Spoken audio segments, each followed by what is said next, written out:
YouTube, Instagram, segunda às 11, depois de 5 minutos aqui de briga com o computador. 6 minutos de atraso por conta disso. Primeiro o computador não reconhecia a webcam, depois ele não reiniciava, travava e finalmente agora consegui. Então, computador no YouTube, celular no Instagram e vamos aí começar, né? Quem estiver entrando, tiver alguma pergunta, coloca aí nos chats. Eu vou começar aproveitando, enquanto não chega nenhuma outra pergunta, começar respondendo um questionamento que fizeram a respeito de uma fala da live passada, né? Que eu falei de evolução do processo de psicoterapia. Talvez evolução não tenha sido a melhor palavra. Talvez se eu reenquadrar com a palavra desenvolvimento, né? Ou desenvolvimento científico de última análise, em última análise, né? Talvez seja uma forma mais correta de eu falar sobre isso, né? Então, a pergunta, o comentário da pessoa foi: eu acho muito estranho essa fala de evolução, né? Porque eu coloquei as terapias de base cerebral como evolução do processo terapêutico. Então, vamos fazer esse reenquadramento e entender isso como um desenvolvimento, certo? Por quê? Porque se nós estamos falando de ciência, né? Se nós estamos falando de ciência, qual que é o processo natural? O processo natural, quando eu estou falando de ciência, é que o conhecimento se acumula em cima do conhecimento, certo? O processo científico tem a ver com isso, com eu desenvolver um determinado conhecimento e, a partir desse conhecimento, eu desenvolvo novos conhecimentos e, a partir desse conhecimento, novos conhecimentos. Então, se a gente pegar os clássicos da psicologia, né? Freud, Lacan, Moreno, Skinner e tantos outros, Rogers, ai gente, fugiu o nome, Reich, Jung, né? Eles construíram muita coisa, mas mesmo esse conhecimento que eles construíram foi com base em outros conhecimentos, muitas vezes vindo da própria filosofia, às vezes da medicina, né? Ou às vezes até de outros teóricos precursores da psicologia, né? Mas que ainda era um processo ainda bastante inicial. Então, eles não construíram aquele conhecimento do nada, eles construíram aquele conhecimento a partir de um conhecimento prévio. E todo esse desenvolvimento e todo esse conhecimento que foi desenvolvido por eles e a partir deles também vai se somando. Então, a hora que eu coloco que a neurociência vem então trazer mais conhecimento, somar mais camadas de conhecimento a esse processo, né? Então, seria, se eu quiser fazer um paralelo com a medicina, né, para ficar aí um pouco mais, talvez um pouco mais didático, quando meu avô era médico, não tinha exame de imagem, né, raio-x era uma coisa muito rara, e era só raio-x, assim, e não era acessível. Então, essencialmente, não tinha exame de sangue, não tinha nada desses exames laboratoriais, ou tinha alguns precursores desse processo. Então, todo o diagnóstico ele era feito com base no conhecimento clínico e na avaliação clínica do paciente. Com o desenvolvimento da medicina, foram entrando os exames de imagem, os exames laboratoriais, isso tudo foi enriquecendo o processo diagnóstico, né? Mas o bom olhar clínico, o treino clínico nunca deixou de ser importante. Então, um médico que quer avaliar só com base nos exames, né, vai fazer um diagnóstico ali meio capenga, se ele não considera. Na verdade, né, os médicos estão ali diante do, mesmo que atualmente, por exemplo, online, eles estão ali fazendo uma avaliação clínica. Tanto que arriscaria dizer que uma das grandes resistências do CRM, né, em liberar os atendimentos online de medicina é a importância do exame clínico, né? Então, os os exames laboratoriais e de imagem, eles vêm agregar. E aí a neurociência na psicologia é a mesma coisa. Ela vem agregar conhecimento, ela vem agregar possibilidades, tanto de entendimento quanto de resolução nos processos terapêuticos. Né? Então, eu não estou querendo dizer que o que tem base em neurociência é melhor ou pior, mas traz uma camada nova de conhecimento que vai favorecer, mas é somada à camada de conhecimento anterior. Né? Então, só para ajustar essa fala lá da semana passada, né? Agora, indo para uma próxima, como que eu vou explicar isso? De uma forma bastante simples. A psicoterapia, ela vem para oferecer à pessoa um conhecimento e um novo padrão de relação. Então, a hora principalmente... voltou. Então, a psicoterapia, ela vem trazer conhecimento, vem trazer um padrão relacional, né? Voltou, pronto. Então, perdi essas coisas, esses picos tecnológicos quebram a nossa linha de raciocínio, né? Mas eu acho que é o Wi-Fi aqui de casa que está dando problema. E eu acho que o YouTube também está dando problema. Hoje está tudo dando problema por aqui.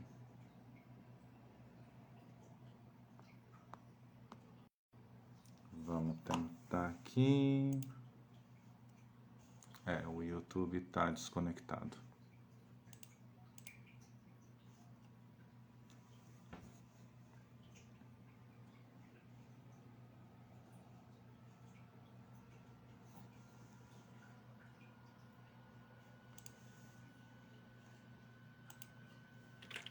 Teste. Bom, então vamos lá. Estamos falando de... acho que agora voltou. De curar o trauma sem psicoterapia. Então, a psicoterapia vai gerar todo esse processo para quê? Para transformar o trauma em um aprendizado. Eu estava no exemplo do acidente de carro. Então, eu sofro um acidente de carro e paro de dirigir, não consigo voltar a dirigir depois disso. Ou eu simplesmente sofro esse acidente e não paro de dirigir, mas eu começo a dirigir com muita ansiedade, eu fico muito tenso, né? E essa tensão, na verdade, acaba, esse estado hiperalerta que a gente vai chamar, né? De estar ali o tempo todo achando que alguma coisa vai acontecer, será que eu prestei atenção, será que eu não prestei atenção? Isso tudo vai, na verdade, tirar a minha atenção, atrapalhar o meu processo de atenção.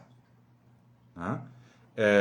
O curar o trauma, quando a gente pensa no curar um trauma, a gente está entendendo que ao invés de eu ou ficar bloqueado, por exemplo, parando de dirigir, ou ficar super ansioso na hora de dirigir, hiperativado, eu vou me regular e vou tirar um aprendizado daquilo. Então, não, eu não tive culpa nenhuma, foi um cara que atravessou o sinal vermelho. Né? Ok, então eu tiro algum aprendizado? Eu tenho algum cuidado que eu posso passar a ter a partir disso? Ou não? Né? Não, eu atravessei no sinal amarelo. E aí foi uma moto que entrou no sinal antes, né, antes do sinal ficar efetivamente verde para ele, porque motoqueiro adora fazer isso. Eu falo como motoqueiro porque eu também adoro moto, tenho moto e ando de moto. E às vezes a gente comete esse tipo de gafe mesmo e a gente vê isso é muito comum ali no trânsito, né? O sinal dá o sinal de que vai fechar, o cara que vai abrir já sai, né? Então não. Então peraí, deixa eu ser mais cuidadoso com o sinal amarelo. Sinal, semáforo, N nomes aí ao redor do Brasil, né? Então eu tiro um aprendizado. Amarelou, deixa quieto. Não vale a pena correr o risco. Né? Não estou tirando ninguém da forca para precisar correr tanto. Então esse seria o aprendizado. A gente consegue isso sem psicoterapia? eventualmente consegue. Tem pessoas que passam por situações traumáticas e não se traumatizam por conta disso. Né? Então tem pessoas que passam, continuando no exemplo do acidente de carro, tem pessoas que passam por um acidente de carro e continuam dirigindo e naturalmente ficam mais cuidadosas, né, com esse processo. Vou trazer até um exemplo de novo. Quando eu ainda estava na faculdade, eu já tinha moto eu tive um primeiro tombo ao ultrapassar pelo lado correto. Então, eu estava certo, a pessoa não estava dando sinal, a pessoa me fechou e me jogou no chão. Isso se repetiu 3 vezes. Né?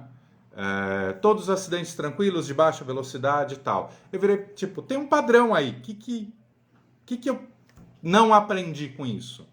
Né? Então, eu acabei aprendendo que as pessoas fecham a moto se a moto ultrapassa pelo lado certo. Se elas passam pelo lado errado, os motoristas de carro também fecham a moto se ela passa pelo lado errado. Então, o que eu acabei aprendendo é que, na maioria das vezes, a pessoa que está dirigindo o carro não vê o motoqueiro. Então, ela fecha a moto porque, na maioria das vezes, ela não viu. E essa foi a fala das 3 pessoas que me jogaram no chão de moto. Então, eu comecei a ser mais cuidadoso nesse sentido de ultrapassagem de um carro, às vezes, sinalizando, às vezes, tentando ter uma maior clareza e uma certeza maior de se a pessoa está visualizando ou não. Então, em vez de eu ficar traumatizado, eu aprendi a ser mais cuidadoso. Né? E aí já tem muitos anos, aí a gente não diz quantos, né? Mas já tem muitos anos que eu continuo dirigindo moto e que eu nunca mais sofri um acidente. Depois desses 3 que foram relativamente próximos um do outro, ali no máximo com a distância de 1 ano de um para o outro. Né? Então isso é curar de um trauma. Agora, se eu realmente entro em um processo traumático, significa que eu não tenho ali à minha mão os recursos necessários para superar aquela situação. Entende? Então, a chance de eu conseguir fazer isso sozinho, se aquilo já se tornou um trauma, é muito pequena. Por quê? Porque se eu tivesse o recurso ali para poder resolver aquilo sozinho, eu já teria resolvido, eu não teria entrado em um padrão traumático. Eu, de repente, poderia apresentar uma resposta aguda de estresse ao trauma, que é aquilo que vem nos primeiros meses depois de um evento traumático, mas aquilo se dissolveria, traria um aprendizado e não se consolidaria como um trauma. Se fica consolidado como um trauma, significa que eu não tive os recursos muitas vezes internos, mas também muitas vezes esses recursos sociais. Por quê? Porque somos seres sociais, então as pessoas à nossa volta, né? Então a gente sofreu um acidente, todo mundo vem, isso que dá, querer andar de moto, fica andando de moto, vai sofrer acidente, daqui a pouco você morre, e não sei o que e tal. Isso vai atrapalhar o meu processo de transformar aqueles acidentes em um aprendizado. Entende? Né? Agora, se eu tenho pessoas ao meu redor que me escutam, olha, não, mas, nossa, você sofreu outro acidente? O que aconteceu?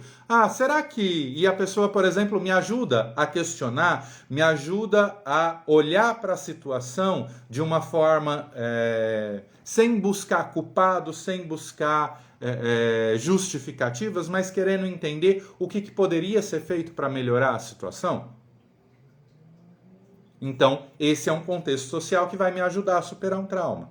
Mas se aquilo virou um trauma, é porque nem eu encontrei dentro de mim os recursos, nem o meu ambiente social me trouxe recursos favoráveis para que eu pudesse superar aquele trauma sozinho ou com os meus recursos sociais. E aí aquilo se estabiliza efetivamente como um trauma dentro do meu sistema. Então, voltando à pergunta, é possível eu me curar de um trauma sozinha, sem psicoterapia? É possível, mas, em geral, se isso vai acontecer próximo do trauma. Então eu vou ficar relativamente traumatizado com uma determinada coisa, vou passar aquele período inicial de estresse, vou aprender alguma coisa e vou superar. Se isso não acontece ali no início, é mais difícil eu conseguir superar isso sem uma ajuda externa. Agora, a única ajuda é a psicoterapia? Não, a psicoterapia, e especialmente as terapias de trauma, que é onde nascem as terapias de base cerebral, né, elas vêm trazer esse potencial de reorganizar, de ajudar o cérebro a reorganizar. Então elas vão ser mais eficazes nesse processo de transformação do que eu tentar resolver isso sozinho. Percebe? Por quê? Porque eu fico batendo ali a cabeça, né, na parede. Por quê? Porque se sozinho eu pudesse resolver, eu teria resolvido ali talvez até uns 6 meses depois do trauma. Né? Pegando aí números médios, tá? Mas passou de 6 meses, eu não resolvi sozinho, eu não resolvi com os recursos que eu tenho, é importante eu buscar mais recursos. E a psicoterapia, especialmente a psicoterapia de trauma, ela vai ser mais eficiente, mais eficaz, porque ela é direcionada para aquele tipo de tratamento, para aquele tipo de trabalho. Né? Então, acho que com isso respondi aí aquela ruído, né, que teve da última live, e respondendo aí essa pergunta que veio nos comentários também. Com isso, então, vou fechar aqui mais essas segundas 11. Né? A gente se vê na próxima segunda. Essa segunda feriado, movimento um pouco diferente, a internet um pouco zoada, né? Mas semana que vem estamos aí de volta, segundas 11, respondendo mais perguntas aí do pessoal e dúvidas da galera. Um grande abraço e até lá!